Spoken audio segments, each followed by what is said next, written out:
নমস্কার বন্ধুরা, বৃন্দাস ওয়ার্ল্ডে আপনাদের স্বাগত জানাই। আশা করছি আপনারা সকলে ভালোই আছেন। সরস্বতী পুজো ও প্রজাতন্ত্র দিবস উপলক্ষে আপনাদের জানাই আন্তরিক প্রীতি ও শুভেচ্ছা। আজকে আমাদের নতুন আয়োজন নারকেলের দুধ দিয়ে আলুর দম। গরম কড়াইয়ে টুকরো করে কাটা আলুগুলো দিয়ে দেব।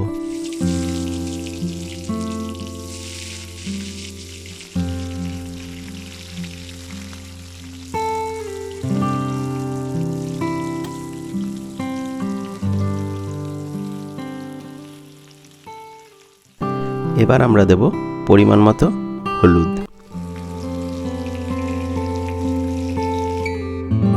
আর দেব শুকনো লঙ্কার গুঁড়ো,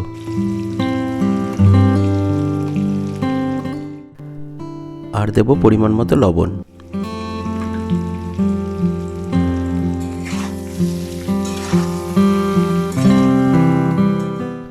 ভালোভাবে মাখিয়ে নেব এবং ধীরে ধীরে আলুগুলো ভাজতে থাকব।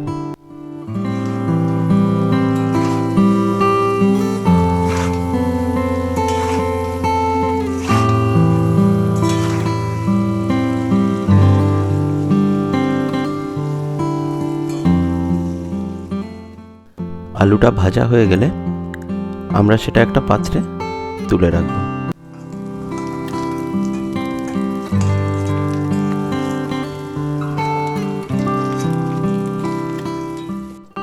তেল গরম করে এবার আমরা দেব লবঙ্গ, দারচিনি এবং এলাচ, তার সাথে একটা তেজপাতা,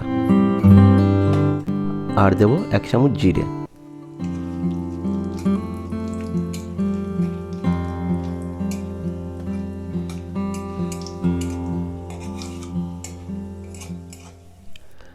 মশলাগুলো একটু ভাজা হয়ে গেলে এবার আমরা দেব 1 চামচ আদা বাটা,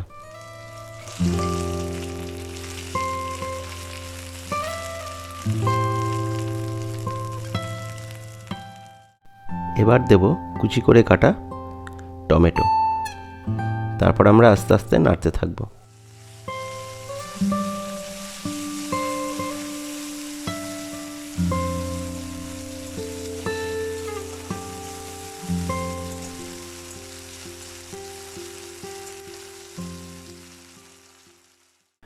টমেটোটা একটু নরম হয়ে গেলে তাতে আমরা দেব লঙ্কা গুঁড়ো, এবার দেব ধনে গুঁড়ো, এবার দেব জিরে গুঁড়ো। মশলাটা ভালো করে কষার জন্য এতে আমরা অল্প একটু করে জল দেব ও ভালোভাবে নাড়তে থাকব।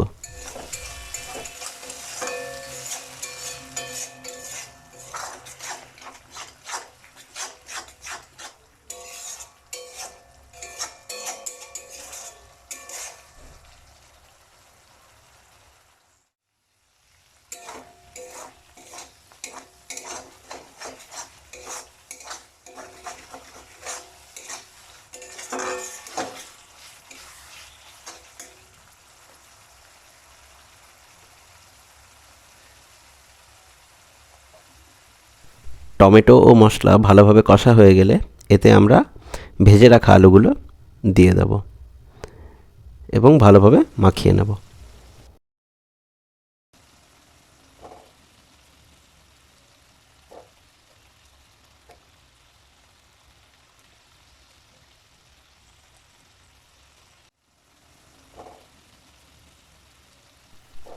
আলুগুলো ভালো করে মশলায় মাখামাখি করে নেব।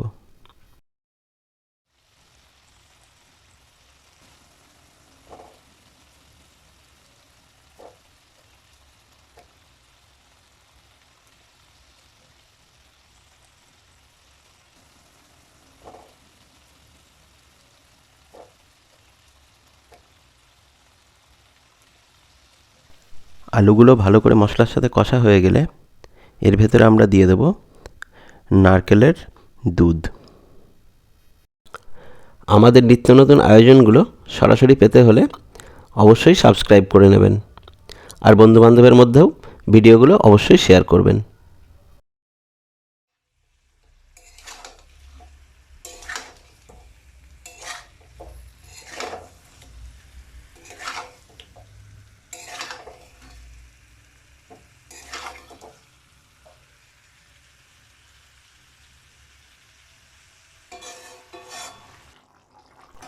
এবার আঁচটা বাড়িয়ে দিয়ে ভালো করে আমরা ফুটতে দেব।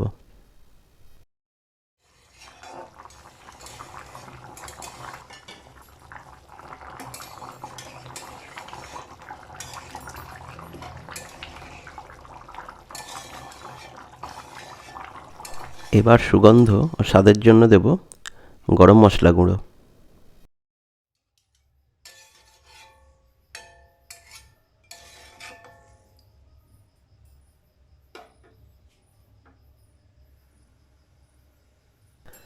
ভালোভাবে ফোটানো হয়ে গেলে গ্যাসটা আমরা বন্ধ করে দেব। নারকেলের দুধ দিয়ে আলুর দম আমাদের প্রস্তুত হয়ে গিয়েছে। লুচি, পুরি অথবা ডালপুরি সহযোগে এটি অনেক সুস্বাদু লাগে। আপনারাও খুব সহজে এই রেসিপিটি বাড়িতে বানিয়ে ফেলুন, দেখুন খুব ভালো লাগবে। ভালো থাকুন, সুস্থ থাকুন, এ কামনাই করি। আবার দেখা হবে আমাদের পরবর্তী ভিডিওতে। ভালো থাকবেন।